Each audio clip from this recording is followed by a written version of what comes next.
examen, así que por eso también vamos a hacer todo esto. Gracias. Mm, Ya. Vamos a empezar con el primer concepto, que es el que están avanzando ahorita, cinemática y dinámica. Esto lo voy a cambiar, pero no lo repito. Vamos de los ejercicios cinemáticos y vamos a pasar con los de dinámica. Este ejercicio básicamente dice que una operación para mezclar minerales, lo voy a acercar un poco más.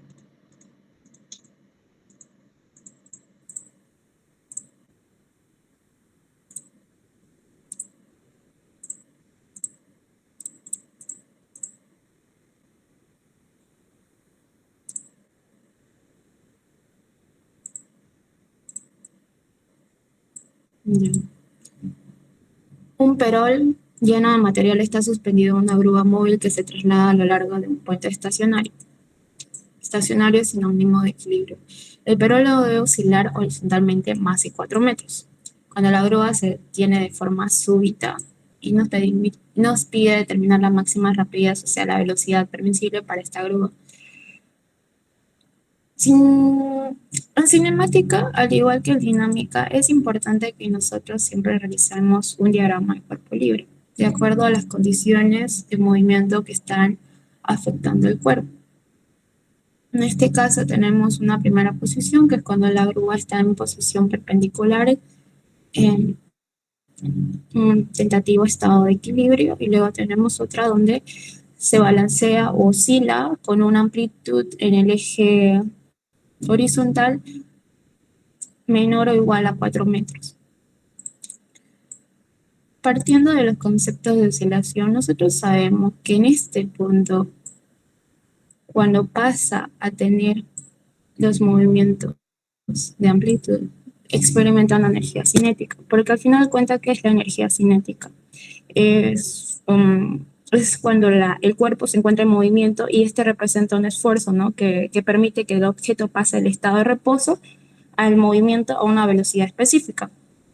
Y en los extremos, al llegar al punto en el que tenemos una velocidad igual a cero porque el objeto se detiene, vamos a tener a experimentar una energía potencial.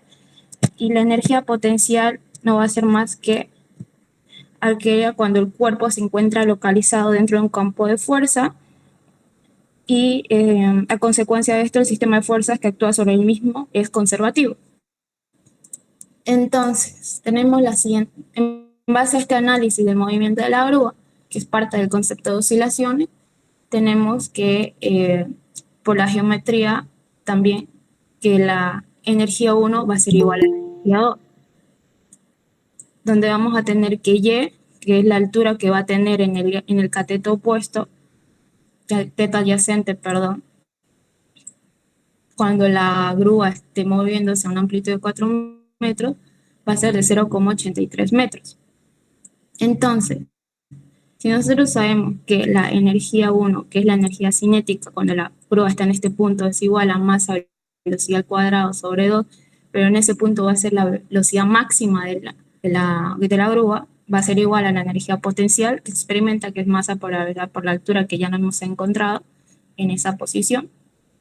Despejando de esta fórmula la velocidad máxima, porque tenemos los datos de masa, tenemos los datos de la gravedad y ya tenemos encontrado el dato de la altura, determinamos que la velocidad máxima, que es lo que nos pide permisible para la grúa, es igual a 4,05 metros sobre segundos. Ahí estamos. Este es un ejercicio básico y lo vamos a relacionar con el siguiente tema, que son los teoremas de conservación, que son 3, que son los teoremas de conservación de la cantidad de movimiento. El que acabamos de ver es el teorema de la conservación de la energía, y al final vamos a ver lo que es el teorema del momento angular. Entonces vamos a empezar con este tema, que es el tema más importante porque de este tema entran muchas preguntas. Entonces empecemos. Vamos a empezar con el más fácil y el más sencillo, que es el teorema de la cantidad de movimiento. De este es muy poco probable de los 3 teoremas que le entre. mayormente entra el teorema de conservación de la energía y el teorema de conservación del momento angular. Pero es importante igual que sepamos qué es el teorema de la cantidad de movimiento. Básicamente aquí hablamos de la cantidad de movimiento expresada como la igualdad entre la masa por la velocidad con respecto al tiempo. En otras palabras, la masa por la aceleración. Eso que es igual a la sumatoria de fuerzas internas, si vamos de atrás para adelante, ¿no? Para definir lo que es el concepto de la cantidad de movimiento. La cantidad de movimiento lo representamos con la letra P, con un punto que es igual a diferencial de P con respecto al tiempo. Entonces, nosotros sabemos al final que las fuerzas van a ser igual a la cantidad de movimiento respecto al tiempo. Si nosotros integramos ambos lados, sabemos que al final vamos a tener que las fuerzas van a ser igual a la cantidad de movimiento final menos la cantidad de movimiento inicial, donde al final, despejando la cantidad de movimiento final, va a ser igual a la cantidad de movimiento inicial, donde si integramos las fuerzas por la derivada del tiempo, va a ser igual al impulso, que es el impulso, va a ser la siguiente representación de la partícula. Entonces, al final lo único que tenemos que rescatar del teorema de la cantidad de movimiento es que a través de una partícula con un valor de masa que se encuentra a una determinada aceleración, va a experimentar un impulso para poder cambiar de su estado de equilibrio normal a un estado de movimiento. Y eso se determina en valor a una cantidad de movimiento. Entonces, las componentes, esto es básicamente en cada uno de los, en el eje X, Y y Z, pero solamente podemos decir que la variación del tiempo es finito, por lo tanto la cantidad de movimiento final es equivalente a la cantidad de movimiento, es equivalente, no es casi igual, la cantidad de movimiento inicial más las fuerzas en una variación de tiempo, lo que es igual a la masa, porque al ser una misma partícula la masa es la igual misma, aún por la velocidad final equivalente a la masa por la velocidad inicial que tenía, más la fuerza o el impulso aplicado a esta en una variación de tiempo. Y eso sería básicamente lo que es el teorema de la cantidad de movimiento. Esto no les va a entrar, pero como les digo, es importante que lo tengan claro. Ahora, esto sí va a entrar. Conservación de la energía es una de las preguntas con mayor probabilidad de entrar en el examen, al igual que la cantidad de momento angular. Así que esto sí lo vamos a ver. Lo primero que tienen que hacer cuando él les pida, eso sí, aquí la pregunta les puede entrar de diferentes formas. Les puede decir, describa las fuerzas conservativas que experimenta una partícula. Fuerzas conservativas es conservación de la energía. O puede decirles, indique el teorema de trabajo-energía o el teorema de las fuerzas vivas de una partícula, eso es conservación de la energía. Y bueno, también les podría entrar analiza el campo de fuerzas conservativas, eso también es conservación de la energía. Pero no importa de qué forma se los pongan, ustedes siempre van a iniciar de la misma forma. Ya al final puede variar una que otra cosa, pero el concepto inicial sigue siendo el mismo. Así que no se confundan si les pone o se los dice de otra forma. Esta es una pregunta segura de examen. Entonces, lo que vamos a hacer primeramente es dibujar un esquema para que ustedes, en base a ese esquema, vamos a ir deduciendo cada cosita. Inician con un esquema con sus tres ejes, cada uno con su vector unitario, donde vamos a poner una partícula X, suponiendo que está acá, que está a una distancia de un vector R, con una masa. Esta partícula sería una trayectoria curvilínea, en la mayoría de los casos él lo dibuja así, con una trayectoria curvilínea. Esta partícula experimenta un desplazamiento que va a ser igual a un vector de R, que desde el origen a ese desplazamiento va a ser igual al vector que tenían el desplazamiento inicial más ese desplazamiento experimentado en el tiempo. Esta partícula también experimenta una fuerza con un ángulo o velocidad angular, se llama así. Entonces, nosotros primeramente tenemos que esta fuerza de aquí va a tener los siguientes componentes. Una, la magnitud de la fuerza por el coseno del ángulo en el eje tangencial. Esto es muy importante porque la anterior auxiliatura avanzamos el análisis de las coordenadas intrínsecas, que coordenadas intrínsecas también es pregunta segura de examen. De todas formas, si alguien tiene dudas, me dicen al final de estos ejercicios, al final de que explique los conceptos, lo volvemos a repetir, no hay problema, porque si no lo tienen claro, hay que repetirlo porque esa también es pregunta clave de examen.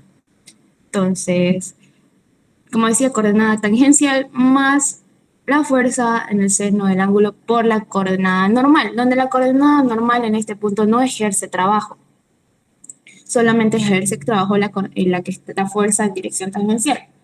Entonces, si nosotros sabemos que el trabajo es igual por el concepto, ¿no?, de fuerza por distancia, trasladando ese concepto va a ser igual al vector de la fuerza por el vector de la distancia de acuerdo a nuestro sistema que estamos trabajando, y sabemos que el trabajo entonces va a ser por el concepto, porque el concepto del producto punto es igual al módulo de la fuerza vector por el coseno del ángulo que lo separa por el vector de R, que es la distancia.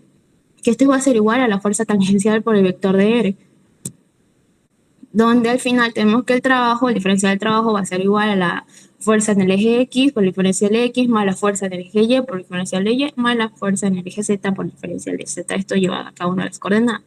Ahora, si nosotros integramos ambos lados, desde un punto cero hasta un punto de trabajo, y esta de acá él lo describe como una integral curvilínea, dado que nosotros suponemos que la trayectoria de desplazamiento de nuestra partícula de estudio no es lineal, o sea, puede tener una curvilínea ondulada, o sea, no se tiene definido, por eso le pone esta integral. Va a ser igual entonces al trabajo de la integral curvilínea de la fuerza en cada uno de sus componentes, como lo teníamos acá. Hasta ahí todo claro, ¿cierto? Ya.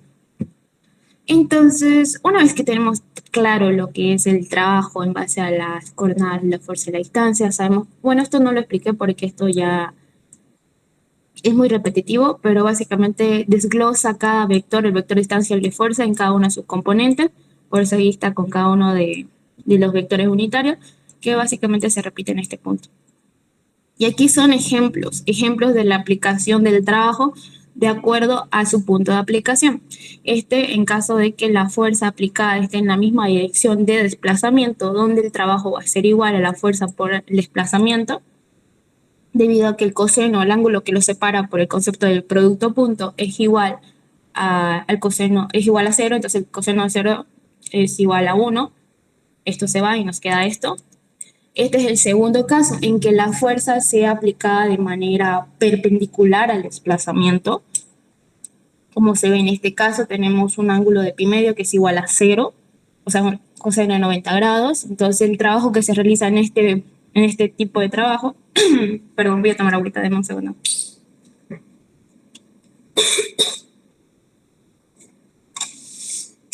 En este trabajo es igual a 0, entonces en este no tenemos trabajo.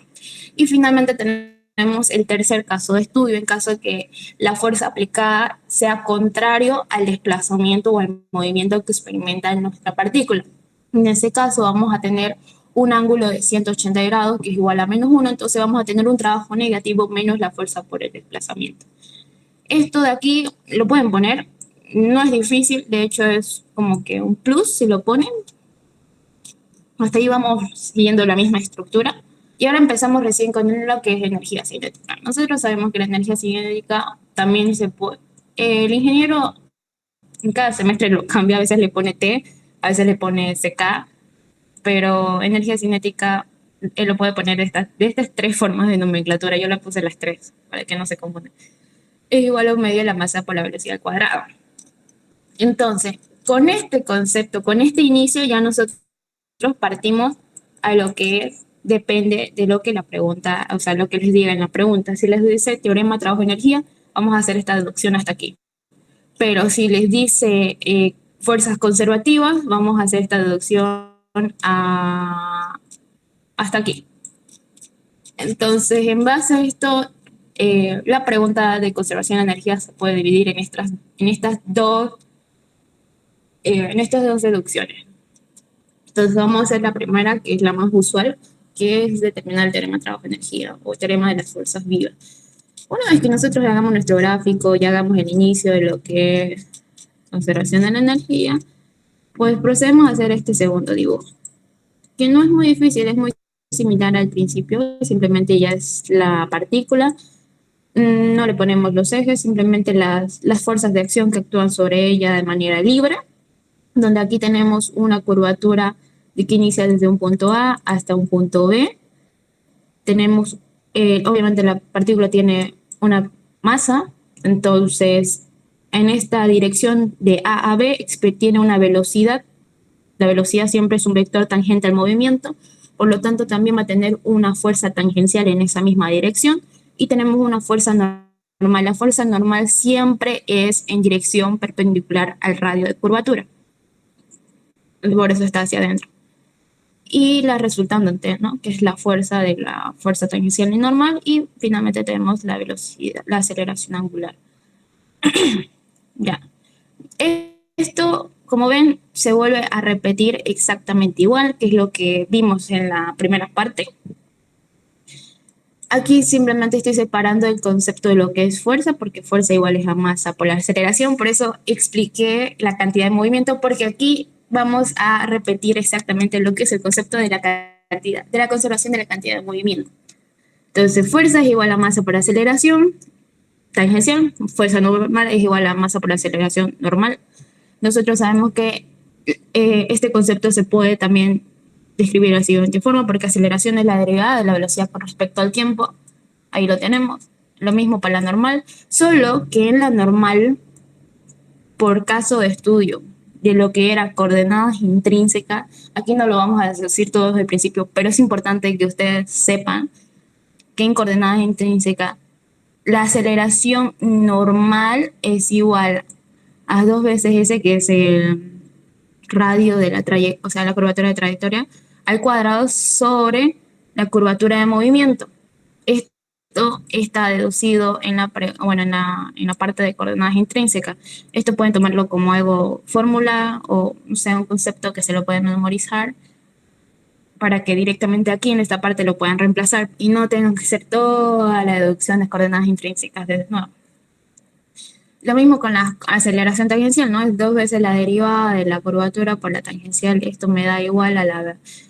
Y sabiendo que la velocidad, porque si yo integro la aceleración, la velocidad es la integración de la aceleración, es igual a ese punto por la tangencial, donde al final del trabajo, como habíamos deducido arriba, es igual, aquí lo deducimos lo que es el trabajo, es igual a la integral de curvatura por la fuerza por la derivada de distancia. Entonces, bajo ese concepto, nosotros vamos a tener lo siguiente. Si nosotros sabemos que la velocidad es igual a la velocidad tangencial en este caso, y sabemos que eso va a ser reemplazando de esta forma por los conceptos de coordenada intrínseca, vamos a tener que la aceleración, el vector de distancia va a ser igual a ds, porque es una curvatura por tangente. Entonces, al final del trabajo, pues reemplazando, simplemente es igual a fuerza por el vector de la distancia, donde vemos que es la masa por la derivada de la velocidad con respecto al tiempo, por trasladando lo que es el vector de distancia a lo que son coordenadas tangencial intrínsecas con el cambio de variable de ds, vamos a tener lo siguiente, que el trabajo va a ser igual a la masa por la velocidad por la derivada de la velocidad. Esto por este tema, ¿no? Porque al final en coordenadas intrínsecas ds sobre dt es igual a dv. Hasta ahí Si tienen alguna duda, me dicen. Entonces empezamos a integrar.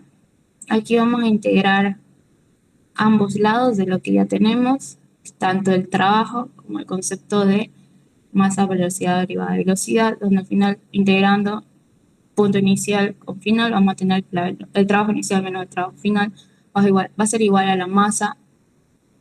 Esta que falta aquí una cosita, porque todavía no he reemplazado valores, pero integrando me da velocidad al cuadrado sobre 2 con los valores de velocidad inicial, velocidad final, donde al final, reemplazando esos valores, tengo que va a ser igual a masa, entre paréntesis, un medio de velocidad final menos un medio de velocidad, perdón, velocidad final al cuadrado menos un medio de velocidad inicial al cuadrado, donde al final tengo el siguiente análisis. Y de aquí queda concluido que el trabajo realizado, la variación del trabajo, porque el trabajo inicial menos final es igual a variación, va a ser igual a la energía final menos la energía inicial, lo que es igual a la variación de energía cinética, que es el concepto que nosotros tenemos definido en el primer ejercicio.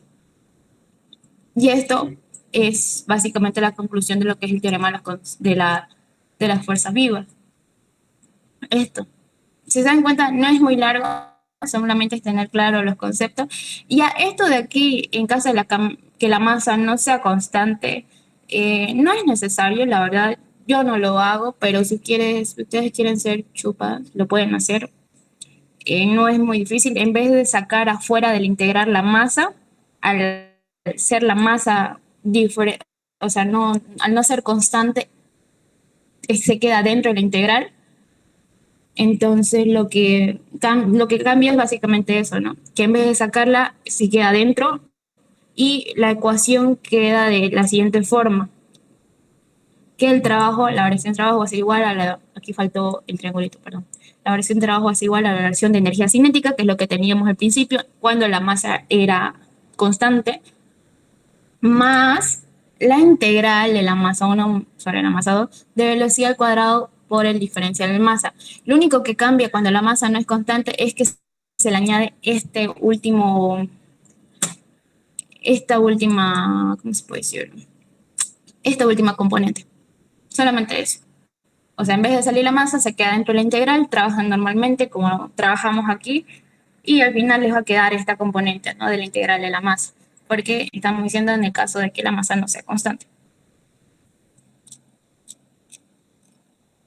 Ahora, la otra pregunta que puede entrar es la de campo de fuerzas conservativas. El teorema de campo de fuerzas conservativas es muy similar a lo que es el teorema de las fuerzas vivas.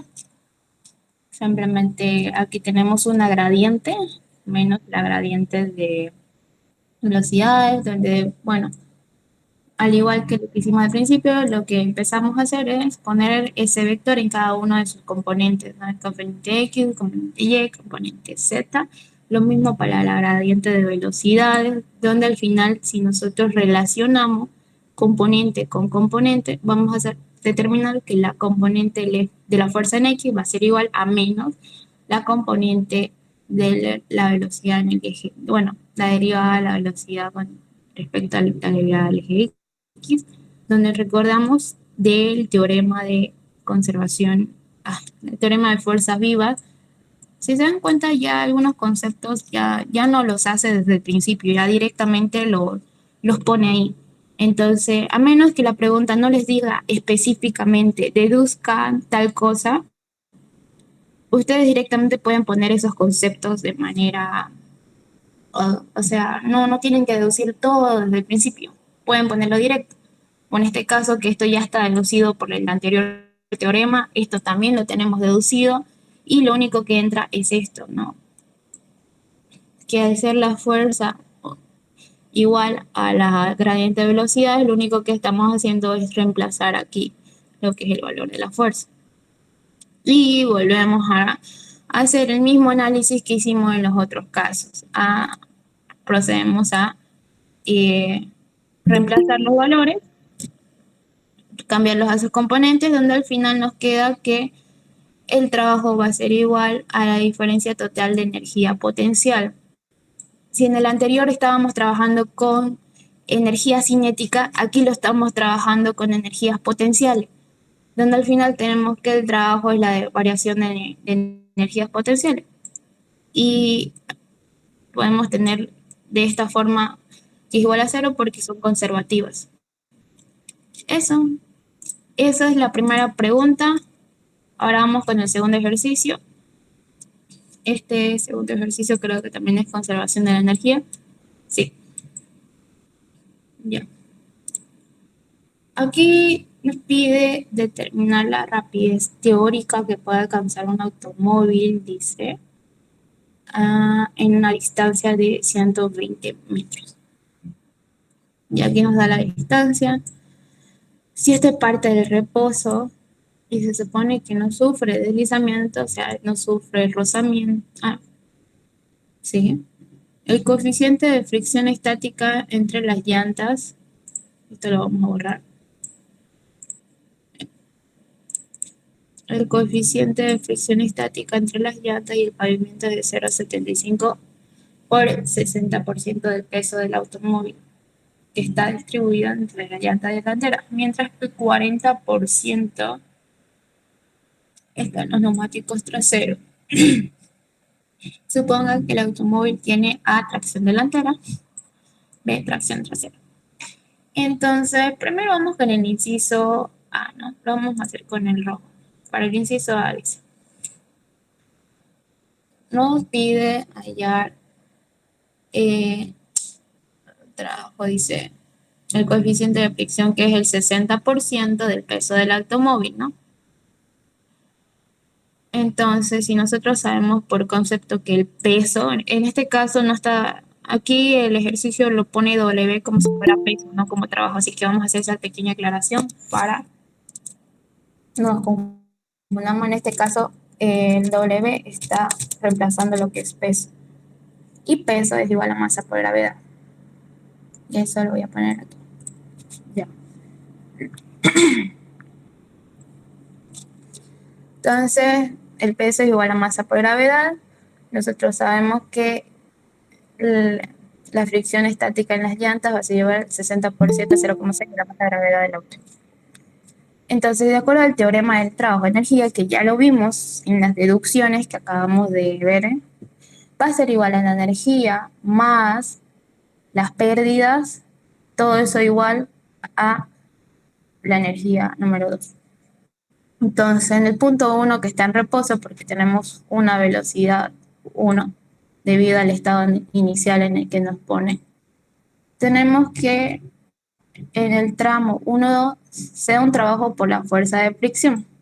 Entonces, la fuerza de fricción, que fue el caso en el que vimos aquí al principio, donde poníamos los tipos de aplicación de la fuerza de acuerdo al desplazamiento de nuestra partícula, vamos a tener que, en este caso, la fuerza de rozamiento por el desplazamiento, esto por el concepto de física, es igual al coeficiente de fricción por la normal. Entonces, si la energía 2 es igual a la masa de velocidad al cuadrado máximo sobre 2 y el trabajo de la fuerza de fricción es igual al coeficiente de rozamiento por la normal por el desplazamiento, y sabemos que la normal es una fuerza perpendicular al movimiento, es decir, estamos situados en este segundo caso. Ahí. Sabemos entonces que el trabajo que está realizando en este punto es igual a la normal, que es de 0,6 masa por gravedad. Entonces, si yo reemplazo esto en la teoría de lo que es el teorema del trabajo de energía, directamente voy a tener que la energía 1 es 0. 0 porque nuestro punto inicial está en reposo. Entonces, si yo reemplazo masa por velocidad al cuadrado sobre 2 y mi velocidad es 0, pues esto también se va a hacer 0.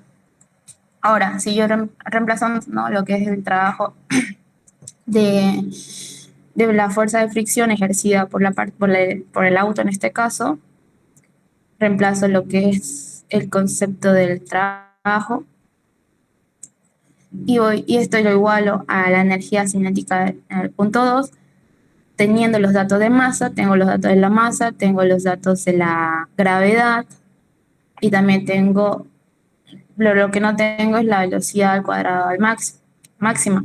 Entonces lo que hago es despejar esta componente, donde me va a dar que es igual a 2 veces el coeficiente de fricción por 0,6 gravedad por el desplazamiento. Reemplazo estos datos que los tengo, donde el coeficiente de fricción me dice el ejercicio que es de 0,75, la gravedad sabemos que es 9,81 metros segundo cuadrado y el desplazamiento que nosotros tenemos es de 120 metros. Entonces, reemplazando todo ese dato, tenemos que la velocidad máxima es de 32,5 metros sobre segundo. Entonces, ya tenemos la respuesta a lo que es la tracción delantera. Ahora vamos con lo que es la tracción trasera. En este caso lo vamos a cambiar simplemente con el porcentaje del 40% que vendría en el paso del peso. Entonces, volvemos a hacer el mismo análisis, el mismo despeje para determinar en el caso de que el carro tenga una tracción trasera, con la leve variación de que en este caso vamos a cambiar que va a ser el 0,4 y al final me sale que la velocidad máxima es de 26,5 metros sobre segundos. Estos dos ejercicios eran de conservación de la energía y vamos a hacer el otro que este de acá, que es muy completo. Este habla sobre colisiones. Y este de acá es sobre mecánica espacial. No sé si han llevado mecánica espacial, me dicen porfa. Aún no, todavía. No. Todavía no han llevado mecánica espacial. Ya.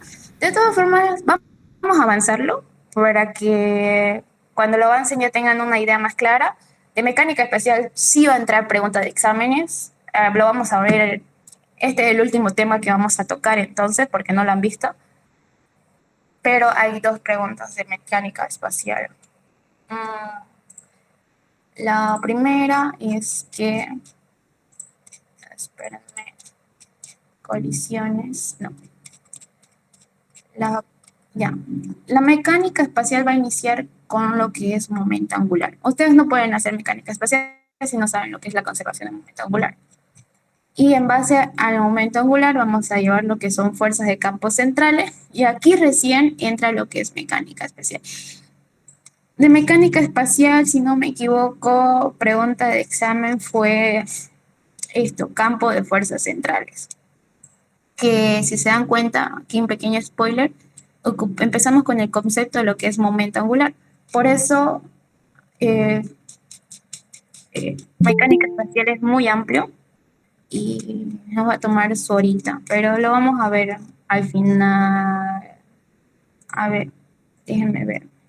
Ya hicimos lo que es conservación de la energía y cantidad de movimiento. Esto también sigue siendo conservación de la energía, pero ambientado a lo que son colisiones, pero colisiones es, como les digo, es segundo parcial, porque esto ya es dinámica de un sistema de partículas, donde ya no vemos la interacción de una sola partícula, sino vemos de dos o más, es un conjunto, y cómo las fuerzas interactúan en todo ese conjunto. Entonces, como colisiones es una pregunta del segundo parcial y la verdad tampoco quiero llenarlos de muchas cosas y que al final no entiendan nada. Vamos a dejar colisiones este ejercicio. Bueno, porque en sí no sé por qué les mezclé aquí uno de dinámica. Me confundí, perdón. Este lo vamos a dejar para la siguiente clase, porque colisiones no van a llevar en su primera parcial. Este es más que todo segundo parcial. Vamos a saltar directamente con lo que es movimiento angular. Así no perdemos el hilo de las conservaciones y vamos a ir en orden. Entonces vamos a saltar a este. Conservación del momento angular. Ya. La conservación del momento angular, también llamado momento P o momento cinético, como lo quieran llamar. Básicamente es, a ver, cuando nosotros aparece a partir del, a ver, ¿cómo era? Momento angular. Me olvido siempre qué significa el H o, espérenme. Este es momento angular. y el momento angular sale de...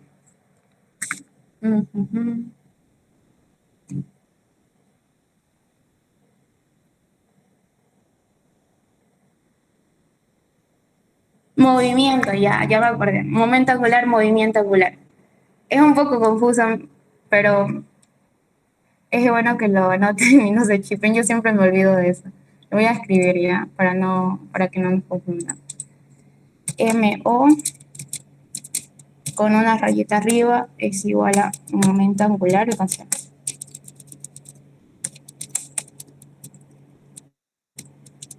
Y este sale a partir de H sub O, con una rayita arriba. Ahorita le pongo la rayita, que es el movimiento.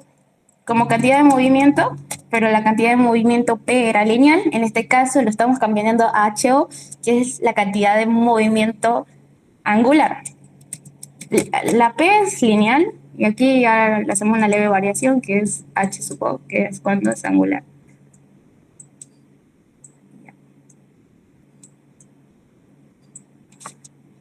No se confundan. Momento no es igual que, no es igual a movimiento. Ahora sí. Oh, no quiero borrar. Ah, no sé, este es su borrador. Perdón. Acá está el borrador. Ya. En este caso, cuando nosotros hablamos de, nuevamente, para todos los tipos de conservaciones, especialmente energía y momento angular, hagan su diagrama, sus ejes de referencia, cada uno de sus componentes, la partícula con una masa m que va a tener la cantidad de movimiento siempre va a ir, aquí está mal, aquí lo hice mal, la cantidad de movimiento siempre es perpendicular, okay, a la trayectoria de movimiento, que es igual a la masa por la velocidad, con un ángulo de separación. Y aquí tenemos un vector, un tercer vector, que nos da lo que es el movimiento angular. O sea, es un vector perpendicular al plano formado entre el vector distancia y la cantidad de movimiento, y su sentido, básicamente, o sea, su sentido de giro se determina por la regla de la mano derecha. Entonces, si nosotros sabemos que la cantidad de movimiento es igual al producto cruz, por eso es producto cruz, el producto cruz siempre nos da como resultante un tercer vector perpendicular a esto, al producto de los vectores, ¿no? Por el concepto de lo que es un producto cruz de vectores. Entonces esto es igual a la distancia por la cantidad de movimiento, donde al final tenemos que, si reemplazamos lo que es el concepto del producto cruz, va a ser igual al producto de los módulos de los vectores por el seno del ángulo que los separa, donde al final tenemos que el movimiento angular va a ser igual a r por lo que es el concepto de la cantidad de movimiento masa por velocidad por el seno del ángulo que los separa. Y la dirección de este tercer vector producto de la distancia y la cantidad de movimiento va a ser perpendicular al plano que estos forman, y su sentido determinado por la regla de la mano derecha. Entonces, si nosotros realizamos el producto vectorial, va a ser igual a la siguiente forma, ¿no? Aquí tenemos lo que son las ecuaciones de la distancia y aquí las ecuaciones de la cantidad de movimiento, cada uno con respecto a su vector unitario. Todo esto nos va a dar igual al vector de la cantidad de movimiento angular en cada una de sus componentes, que esto va a ser igual a la siguiente relación de las masas. Ahora, si nosotros recordamos esto y sabemos que trasladamos este movimiento en un movimiento plano, de tal forma que aquí tenemos nuestra partícula en esta dirección del vector P, con un vector de distancia r, su resultante va a ser de esta forma. Entonces aquí volvemos a ver lo que son las coordenadas polares, donde al final esto es muy importante. Sabemos que r en coordenadas polares va a ser igual a r por el vector unitario radial, la velocidad, lo mismo, velocidad radial por vector radial más la velocidad angular con su vector unitario angular, sabiendo que el movimiento angular es igual al producto cruz del vector distancia por la cantidad de movimiento, donde realizamos el producto vectorial y nos va a salir que el movimiento angular, perdón, es igual a la masa en la dirección radial por la velocidad angular por la componente K, porque sale en el eje K. Y si nosotros sabemos que por coordenadas polares la velocidad angular es igual a r con la derivada angular, donde de angular es la interpretación de la rotación de una partícula alrededor de un eje de referencia de rotación, y reemplazamos eso en la fórmula que nosotros teníamos inicialmente, ¿no? Estamos reemplazando el valor donde va el movimiento angular, va a ser masa por r por lo que es aquí lo reemplaza, perdón. Aquí estoy volviendo a copiar esta misma fórmula y aquí es donde reemplazo ya el valor de B. Entonces va a ser movimiento angular igual a masa por R, nuevamente R, el ángulo, la derivada del ángulo con respecto al tiempo, por el vector unitario K, donde al final me da que el movimiento angular es igual a masa por radio al cuadrado, por la distancia, no, R al cuadrado, por la derivada del ángulo con respecto al tiempo. Y si esto yo paso la masa al otro lado, voy a tener lo que es el movimiento angular por unidad de masa. Aquí lo vamos a corregir, es movimiento, no es momento. Movimiento angular por unidad de masa.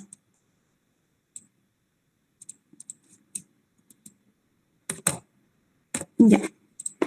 Lo cual se define como la letra HO minúscula, H sub O minúscula, que es igual a R al cuadrado por el ángulo respecto al tiempo, ¿no? Entonces, si nosotros sabemos en este caso, para una masa constante, al ser la masa constante sale de las integraciones, entonces tenemos lo siguiente. Volvemos a repetir, si se dan cuenta mucho, nuevamente el concepto de principio, movimiento angular es igual al producto cruz entre la distancia y la cantidad de movimiento, donde si esto nosotros derivamos respecto al tiempo, por eso le estoy poniendo un puntito arriba, va a ser la derivada del primero por el segundo sin derivar, más la derivada del primero por el segundo, por la derivada del segundo con respecto al tiempo. Entonces vamos a tener que la derivada de la distancia respecto al tiempo es igual a velocidad, y la derivada de la velocidad respecto al tiempo, vamos a tener que eso es igual a la fuerza, ¿no? Que es la cantidad de movimiento. Entonces, al final tenemos que la derivada del movimiento angular respecto al tiempo va a ser igual a la velocidad, producto cruz de la masa por la velocidad, más la distancia, producto cruz de la fuerza, donde esto me da cero, porque la primera componente me da cero, porque son dos vectores paralelos, y al ser vectores paralelos, el producto cruz es nulo. Entonces solo me queda que es el concepto de lo que finalmente nos queda demostrar. Lo que aquí aparece recién, el concepto de lo que es momento angular. Entonces, nosotros vamos a tener lo siguiente. La derivada del movimiento angular es igual a momento angular, que se expresa de esta forma igual. Aquí me olvidé ponerle un punto, porfa. Es que algunos de mis apuntes me olvidé algunas cositas y ustedes lo corrigen. Entonces, si la fuerza es igual a una sumatoria de fuerzas internas y la derivada del momento angular es igual a la sumatoria de momentos, o sea, aquí estamos determinando el principio de conservación del momento angular. Entonces, si nosotros tenemos fuerzas aisladas donde la sumatoria de fuerzas es cero, entonces el momento angular va a ser igual a una constante. Y ahí es donde termina la deducción de lo que es conservación del momento angular.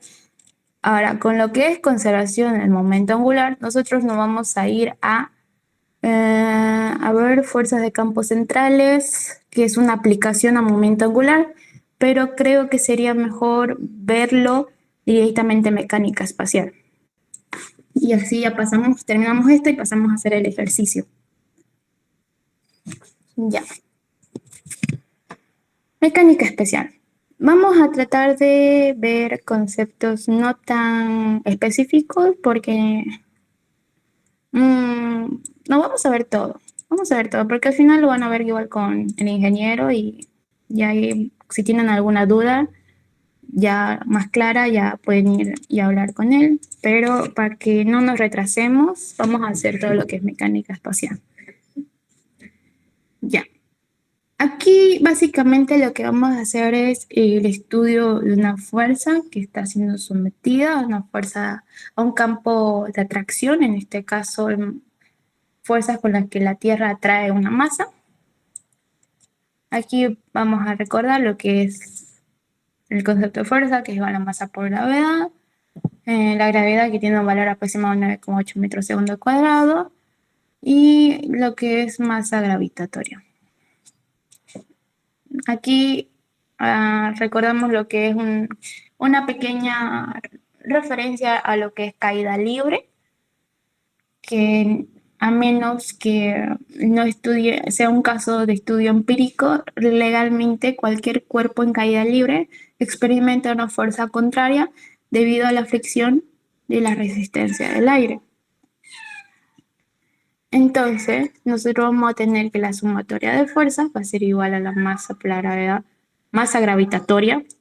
Aquí cambia el concepto de masa normal de lo que conocemos a masa gravitatoria, porque el valor de la masa de un cuerpo va a variar de acuerdo al grado en el que se encuentra afectado por la atracción del lugar o de la atmósfera en el que se encuentra. En este caso, estamos hablando de la Tierra, por eso aquí le cambiamos ya el concepto de masa gravitatoria por la gravedad menos RA, que es igual a la masa inercial, donde tenemos que al final la gravedad, si nosotros tenemos masa inercial sobre masa gravedad por aceleración, lo que es la escala, tenemos que la gravedad va a ser igual en este concepto a la aceleración, pero en caída libre, ¿no?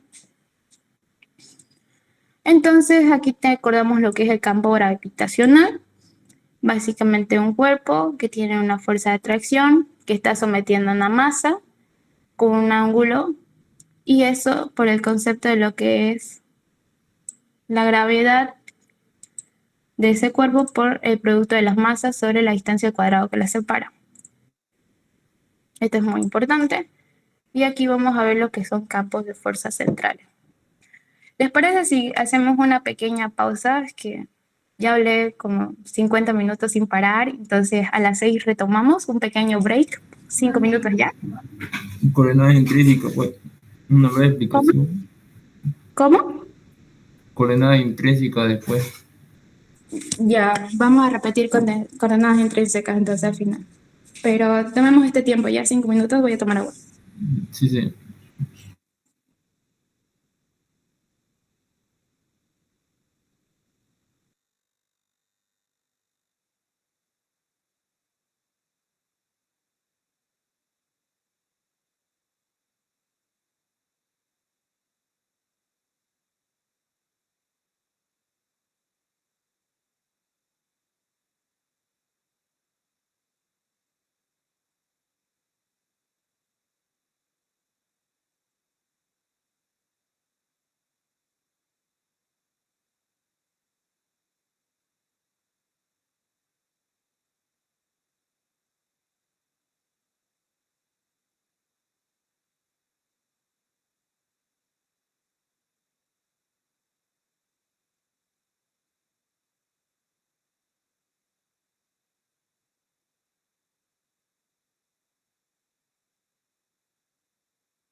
Ya, ahora sí retomamos.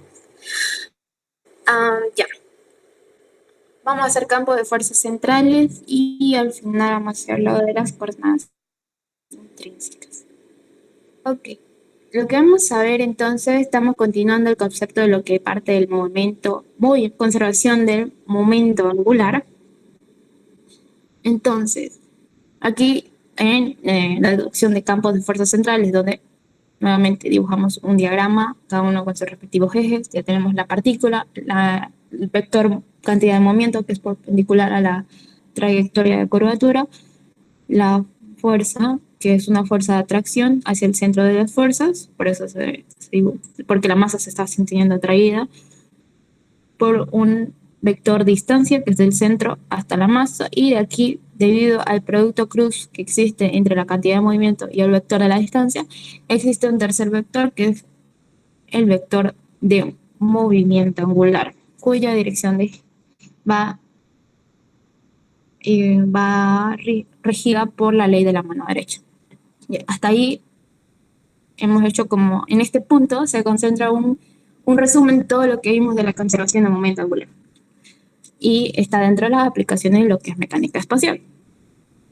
Entonces aquí, si se dan cuenta, se vuelve a repetir, las fuerzas es radial, el momento angular va a ser el producto cruz de la fuerza, que en este caso es la cantidad de movimiento por el vector de distancia, y tenemos en este caso, debido a que el vector de la fuerza y la distancia en esta aplicación de campos centrales son paralelos, y al ser paralelos, entonces el producto cruz es nulo, tenemos que momento angular, conservación de momento angular es igual a cero. Entonces, si nosotros sabemos que, que el momento angular para campos de fuerzas centrales es cero, y sabemos que esa es la derivada de la cantidad de movimiento angular con respecto al tiempo, podemos decir que la cantidad de movimiento es constante. Entonces, determinamos que en un campo de fuerza central la cantidad de movimiento es constante para todo tiempo. Esto es muy importante. Ahora, si nosotros planteamos nuevamente el análisis, como el que hicimos al principio, ¿dónde está? Aquí, de un plano, pero esto solamente era de partícula, ¿no? Que estaba en movimiento. Aquí vamos a hacer exactamente lo mismo, pero con dos partículas de estudio. Entonces, con las mismas con componentes muy similares. Claro que una va a estar, va a ser en un punto inicial, la otra en un punto final. Entonces, la trayectoria en un plano perpendicular, tenemos nuevamente el concepto de lo que habíamos tenido en el anterior tema, de lo que era conservación del momento angular, y vamos a definir las condiciones iniciales, que en este caso, este vector va a ser la condición inicial de la partícula en un tiempo inicial y este en un tiempo final. Todo siempre y cuando nosotros definamos que las masas que estamos estudiando son constantes. Entonces, en base a esos parámetros, nosotros tenemos que la velocidad va a ser igual a la velocidad radial en la componente radial, más la velocidad tangencial en la componente tangencial, angular, perdón, velocidad angular en la componente angular, y sabemos que la velocidad angular va a ser igual a la velocidad por el seno del ángulo, que es igual a r por la derivada del ángulo, donde al final tenemos que la distancia en condición inicial cuadrado por la derivada angular en punto inicial va a ser igual a la distancia al cuadrado final más el ángulo final. Todo esto es una relación por la conservación, donde al final, aquí falta mi puntito, perdón, el movimiento angular va a ser igual a masa r al cuadrado por la derivada del ángulo respecto al tiempo, y esto nosotros habíamos dicho que es igual a la HO minúscula, que es el momento angular por unidad de masa, que es exactamente lo que está aquí. Entonces, esto por cierto es un concepto de física cuando nosotros lanzamos movimiento curvilíneo, donde aquí tenemos un vector, un área, tenemos un vector de distancia y este es el radio de curvatura, donde al final tenemos que el área va a ser igual a un medio RD angular por radio, donde radio al cuadrado sobre 2. Todo esto en un campo de fuerzas centrales, ¿no? Esto no lo voy a repetir porque es muy repetitivo, esto lo vemos ya antes. Y al final tenemos que sacar la siguiente conclusión, que de todo esto nosotros relacionamos que al final la fuerza es igual a la constante gravitatoria por el producto de las masas respecto a la distancia al cuadrado que las separa. Donde al final nosotros utilizamos una variable u al cuadrado que va a ser igual a 1 sobre r, que no afecta en nada que sea, porque 1 al cuadrado sigue siendo 1 y r al cuadrado, ¿no? Entonces por eso aquí lo reemplaza y como si fuera 1 acá, y nos queda g producto de las masas por r al cuadrado. Ahora, esto lo podemos poner como un sistema de aplicación, donde al final tiene mucho que ver con el ejercicio, ¿no? Que vimos de las conservaciones, pero esta vez ya un poco más inducido a lo que es la mecánica espacial. Y al final, lo único que tenemos que tener en cuenta para este tipo de ejercicio es que en base a todo el análisis vamos a encontrar un factor E, que es la excentricidad de la cónica. La excentricidad de la cónica nos permite determinar la trayectoria de nuestra partícula respecto al eje o el centro de referencia de masa sobre el cual se encuentra orbitando. Por ejemplo, si la excentricidad es menor a 1, su trayectoria va a ser elíptica. Si es igual a 1, va a ser una trayectoria parabólica. Si la excentricidad es 0, nosotros tenemos que va a ser una circunferencia. Y si es mayor a 1, una hipérbola.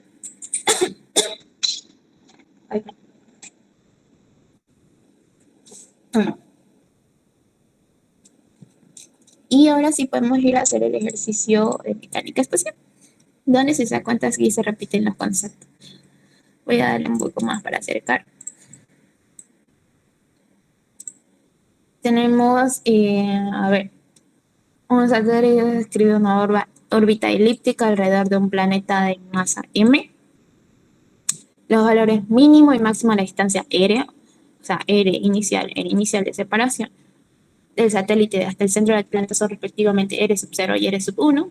Y nos pide utilizar los principios de conservación de la energía y la conservación de la cantidad de movimiento angular para obtener la relación. Entonces, nosotros sabemos que esta relación está regida de 1 sobre R sub 0 más R1. Todo esto igual a 2 veces la gravedad de la masa por la distancia que lo separa. Donde h es la cantidad de movimiento angular por unidad de masa del satélite y g es la constante de gravitación. Entonces, nosotros sabemos que la h va a ser igual a la velocidad por el radio.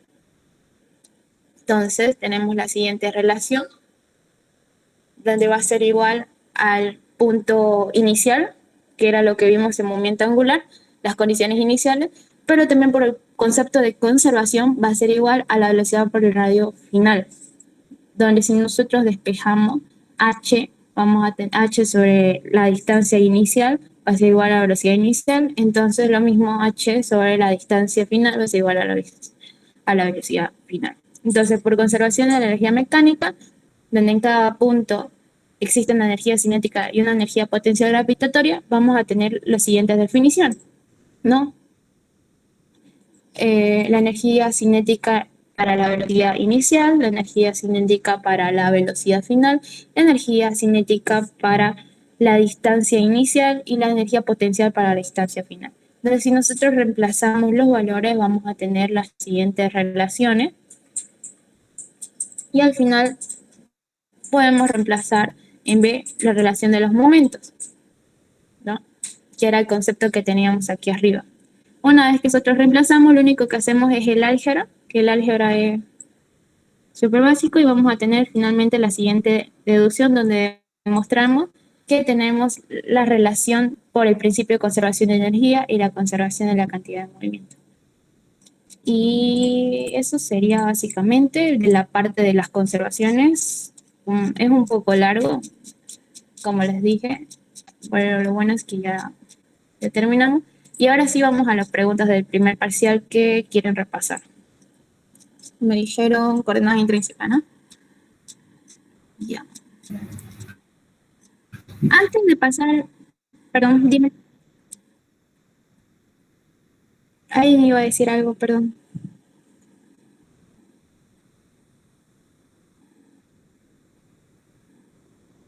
¿No? Bueno, antes de pasar a lo que es nuevamente coordenadas intrínsecas, ya que estamos en este dibujo, lo vamos a explicar rápidamente porque están en lo que es movimiento, ay, me olvido su nombre, movimiento resistivo. De movimiento resistivo, si han visto el capítulo, es muy, muy, muy extenso. Y la verdad, o sea, es un análisis muy completo, completamente detallado, tanto del ascenso y descenso de una, porque tiene dos, el capítulo se divide en dos, en trayectorias rectilíneas y en trayectorias curvilíneas. El de trayectorias rectilíneas es muy simple, no simple, muy, muy reducido respecto al de coordenadas para trayectorias parabólicas, porque el de trayectorias parabólicas creo que tiene como 3 o 4 hojas solamente para el análisis del ascenso y otras 3 para el análisis del descenso, teniendo en cuenta todas las fuerzas externas que se aplican a esa partícula. Entonces, no se preocupen, no les va a pedir que hagan todo ese análisis porque la verdad es mucho. Nunca lo he visto que lo piden. Pero sí les puedo hacer una pregunta de análisis, como el que están viendo ahorita en pantalla, que para mi semestre básicamente nos pedía hacer un esquema conceptual del movimiento de un proyectil sin fricción y con fricción proporcional a velocidad al cuadrado, o sea, parabólico. Y nos pedía, o sea, explicar por qué se pierde la simetría en la trayectoria. Que eso básicamente es algo que se explica en lo que están ahorita avanzando, que es movimiento resistivo. Entonces, en este punto, básicamente lo que tienen que hacer es graficar, pero para graficar tienen que tener claro cuáles son las fuerzas que afectan, tanto porque en el punto del ascenso es que son casi similares, y eso que se diferencia, ¿no? Y en el descenso ya se, se dispersan aún más los valores. Entonces, primeramente pueden empezar haciendo el dibujo de una trayectoria curvilínea sin fricción, y al ser sin fricción, en teoría empírica, es simétrica. Y ahí ponen que ambas inician con una velocidad inicial de lanzamiento con un ángulo con respecto al suelo, a un ángulo de inclinación. Vamos a tener aquí, al ser sin fricción, entonces en este caso el rozamiento del aire no le afecta a la trayectoria. Y claro, vamos a movernos en un eje X y en un eje, en un eje X y un eje Y. Ahora, en esta misma gráfica, ustedes tienen que hacer contraste de qué se diferencia con una trayectoria que sí está siendo afectada por la fricción. En este caso, la trayectoria curvilínea ya no va a ser perfecta, va a ser asimétrica, efecto de la gravedad, de la fricción del aire. Por ejemplo, ya no va a alzar, va a tener un punto de altura máximo similar a la otra, porque en este caso, al estar sometida a fuerzas de fricción, su altura máxima va a ser mucho menor. Ahí vamos a experimentar una variación de Y respecto a la trayectoria inicial sin fricción. Y también su punto máximo va a llegar a ser antes que la sin fricción. Por eso vamos a tener también una variación en el eje X. Y al caer, a diferencia de la sin fricción, su caída va a ser mucho más pronunciada, teniendo una distancia máxima mucho menor a la inicial, que es sin fricción. Entonces, aquí podemos describirlo, pues ustedes ya se explayan un poquito más. Aquí yo hice como un ejemplo de básicamente lo que tienen que hacer, y ya ustedes en la explicación ya se extienden, explican detalladamente por qué se vuelve asimétrica, qué fuerzas están impidiendo que la trayectoria se realice de manera correcta, cuáles son los parámetros que se tienen que tener en cuenta, la gravedad, todo eso. Eso es la única pregunta que yo he visto y veo posible que les pueda entrar de ese tema que están avanzando ahorita. Y ya. Voy a borrar esto.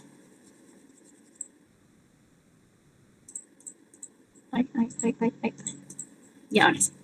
Ahora, antes de pasar un ratito, por fin, quiero ver las preguntas teóricas. Las preguntas teóricas que les puedo hacer de este tema es... Esto no, concepto de resonancia, esto lo ven en el segundo parcial. Ya. Esto, anótense, ¿no? Esto ustedes lo pueden buscar, qué es la aceleración de Coriolis, eso ya lo vieron, porque esta es preguntada, esto lo ven en el concepto de movimiento, traslación, rotación, si no me equivoco. Bueno, aquí volví a repetir porque esto fue lo que yo realmente puse en mi examen. Y bueno, me fue bien, solo que me faltó explicarlo, ¿no? Un poquito más detallado. Otra pregunta que me hizo, les dije, ¿no? Pero como no han avanzado teoría de errores, no creo que les entre esta pregunta. En los otros casos sí avanzaron ese tema y sí les entró, pero como ustedes dijeron que no, directamente se saltaron a estática, creo. Estática, entonces no lo van a ver. Y esas creo que serían las únicas preguntas teóricas. Ahora sí vamos a pasar a hacer lo que son las coordenadas intrínsecas. Y con eso terminamos. Wow. Ya. Aquí esta es una pregunta, así básicamente viene la pregunta de examen. Nos pide definir RBA, o sea, la distancia, velocidad y la aceleración en coordenadas intrínsecas, con los gráficos, fórmulas y la descripción conceptual. Entonces, nosotros partimos nuevamente por un gráfico donde ponemos las ejes normales y nuevamente ponemos una partícula, qué sé yo, R, ¿no? Que una distancia con respecto al eje de referencia, que va a sufrir un desplazamiento. Puch, esperen, este está un desplazamiento. Voy a hacerlo mejor con este. Un desplazamiento donde va a tener un vector R que va a ser en un tiempo más el diferencial de tiempo de lo que le tomó tener el desplazamiento, y tenemos una curvatura de movimiento, ¿no? Que en este caso la vamos a definir como de variación de S. Entonces, teniendo una vez claro cada una de esas componentes, vamos a empezar a deducir lo que son las coordenadas intrínsecas. Hasta aquí nadie tiene ninguna duda, no sé, chicos, participen. ¿Algo? Bueno, entonces continuamos.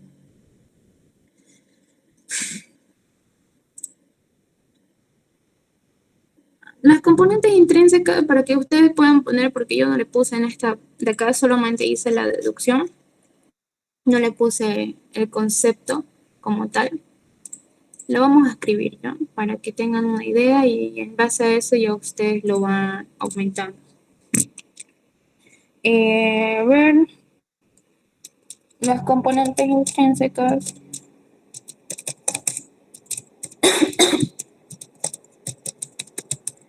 Intrínsecas. Son la descomposición.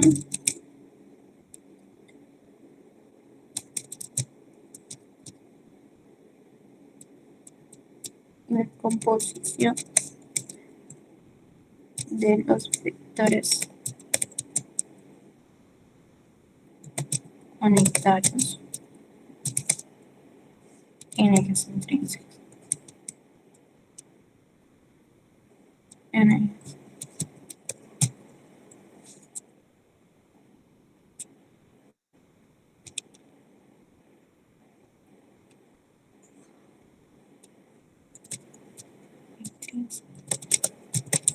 Intrínsecos.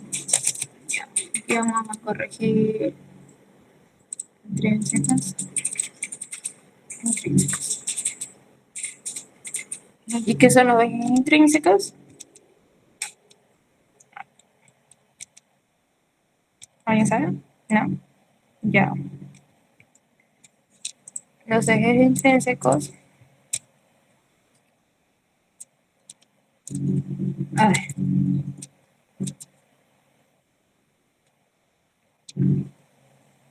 Son términos utilizados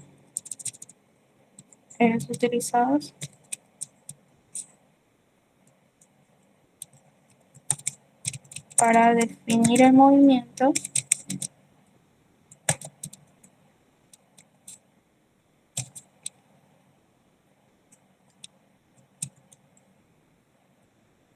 de una partícula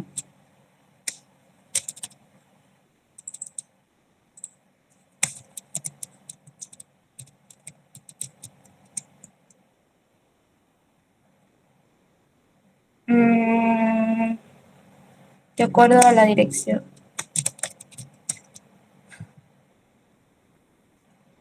a la relación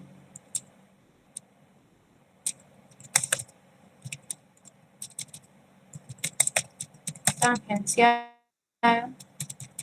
normal y binormal. Ya ustedes ya lo explayan, lo hacen más larguito, más charlado. Solamente lo vamos a ver aquí un poquito para que sea un poco más claro. Y ahora sí. Ya nosotros sabemos que la velocidad va a ser igual a la variación de la distancia respecto al tiempo. Si nosotros trasladamos el valor de la distancia en, como digo, en componentes vectoriales, va a ser igual a la variación del vector r con respecto al tiempo. El tiempo se mantiene normal porque el tiempo es un valor adimensional que no tiene dirección y sentido a diferencia de la distancia. Por eso es que no cambia. Entonces, la velocidad va a ser el límite cuando el tiempo tienda a cero del vector de distancia con respecto al tiempo, donde al final nos da que es la derivada de la distancia respecto al tiempo. Ahora, si nosotros hacemos un artificio multiplicando y dividiendo por la variación de S, que es la curvatura de movimiento, por aplicando la regla de la cadena, que no estoy, o sea, prácticamente estoy multiplicando y dividiendo por algo que es lo mismo, ¿no? Voy a tener la siguiente relación. Voy a tener que el límite cuando el tiempo tiende a cero, del vector distancia respecto a la variación de S por el límite cuando el tiempo tiende a cero, la variación de S con respecto al tiempo, voy a tener el resultante de la componente tangencial por la derivada de S con respecto al tiempo. Esto es muy importante. La componente tangencial en ese caso va a ser igual a la derivada de la distancia con respecto a la variación de S, donde voy a tener que la variación de S respecto al tiempo es lo mismo que S con un punto arriba por la componente tangencial. ¿Qué me quiere decir esto? Que la velocidad en coordenadas intrínsecas solamente va a tener componente tangencial. No va a tener componentes, o sea, sí va a tener componentes normales y binormales, pero con valor o magnitud cero. Entonces, luego de eso, pasamos a lo que es la aceleración. La aceleración es igual a la derivada de la velocidad respecto al tiempo. Entonces, si yo sé que la velocidad es igual a la derivada de ese por la componente tangencial, si yo derivo esto nuevamente con respecto al tiempo para encontrar mi aceleración, voy a tener la doble derivada de ese por la componente tangencial más, como es ¿no? la derivada de la primera por la segunda sin derivar, más la primera por la derivada de la segunda, componente tangencial respecto al tiempo, voy a tener la siguiente, que la doble derivada de S por la componente tangencial más S. Aquí vuelvo a aplicar la regla de la cadena, multiplicando y dividiendo por la derivada de S, para tener, para lograr lo que sea con este artificio que se parezca a la fórmula de Frenet-Serre. Que para esto, en la fórmula de Frenet-Serre me dice que la derivada de la tangente, de la componente tangencial con respecto a S es igual a 1 sobre la curvatura de flexión por la componente normal. Esto es muy importante. Esta S media rara significa curvatura de flexión que aparece cuando derivamos la componente tangencial respecto a la aparición de S. Entonces, en base a eso, yo voy a tener que la aceleración es la doble derivada de S por la componente tangencial. Aquí me faltó mi triangulito, perdón. Lo vamos a hacer bien. Ya. Más este es S, creo que sí, espera, sí, este es S, la derivada de S, que es lo que tenemos acá. Esto que lo reemplazamos por la fórmula de Frenet-Serey, que es igual a 1 sobre la curvatura de flexión por la componente normal, nuevamente por la derivada de S. Todo esto igual a la doble de la aceleración, entonces finalmente va a ser igual a la doble derivada de S por la componente tangencial más la derivada de S al cuadrado, porque S por S me da S al cuadrado, sobre la curvatura de flexión con componente normal. Entonces, si se dan cuenta, es una relación muy similar a las coordenadas cartesianas, donde la aceleración va a ser producto entre dos planos, ¿no? Tangencial y normal, con componente cero en la binormal. Entonces, para un plano bidimensional donde ya tenemos una componente tangencial y una normal, la normal siempre apuntando al centro del radio de curvatura y la tangencial, como dice su nombre, tangente a la trayectoria de movimiento. Vamos a aplicar lo que son las sumatorias de, ¿cómo se llama? Vamos a reemplazar las coordenadas, las, las componentes de acuerdo a sus componentes de seno y coseno, como están viendo acá. Donde la tangente va a ser coseno de tita en el I, que es I es para el eje X, y J es para el eje Y, más seno de tita en el JY, mientras que la normal es menos seno de tita en la componente Y, más coseno de tita en la componente J. Donde al final, haciendo las respectivas sumas, vamos a tener que la tangente va a ser igual al ángulo, la derivada del ángulo en la componente normal. Entonces vamos a tener la siguiente relación. Esto ya lo habíamos deducido de arriba, que es donde nos quedamos en la componente de aceleración. Ya en este punto lo que vamos a hacer es reemplazar. Vamos a reemplazar lo que es aquí vamos a derivar y vamos a multiplicar lo que es esta relación que era la que habíamos encontrado, ¿no? De la tangencial. Al final tenemos que la aceleración va a ser la doble derivada de S por la tangencial, que va a ser la aceleración tangencial, más la derivada de S por el ángulo, por la normal, que es la aceleración normal. Entonces lo que hacemos básicamente es, tenemos la siguiente relación de lo que les mostraba en el ejercicio, donde por concepto la aceleración se va a dividir en esos dos, ¿no? Aceleración tangencial, que va a ser igual a eso, la derivada de la velocidad respecto al tiempo, y la aceleración normal, que va a ser igual a la velocidad al cuadrado sobre la curvatura de flexión, con componente cero en la componente binormal. Entonces, si pide descripción del movimiento, esto es como un plus que les dejo aquí, por si quieren tener más. Basta con que lleguen a estos puntos donde ya determinan la magnitud, la dirección y el sentido. Pueden decir básicamente que la fuerza va a ser igual a la masa por la aceleración, donde la masa es constante, entonces la fuerza va a ser igual a la masa por la derivada de la velocidad respecto al tiempo, donde esta es la aceleración tangencial, que es la responsable del cambio de magnitud de la velocidad, por la masa velocidad al cuadrado por la curvatura de flexión por la normal, que es la responsable del cambio de dirección en la velocidad, y al final me da esto. Y ahí termina lo que es coordenadas intrínsecas. Si se dan cuenta, no es difícil, solamente es saber integrar, derivar y hacer álgebra. Y eso sería todo.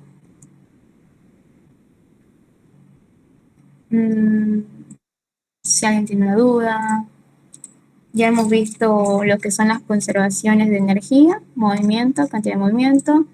Vimos también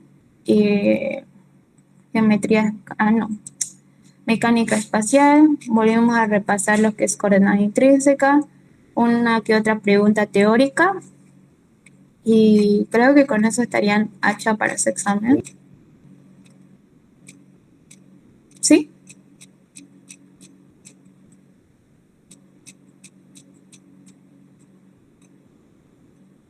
Ya. Va a subir el PDF, ¿no?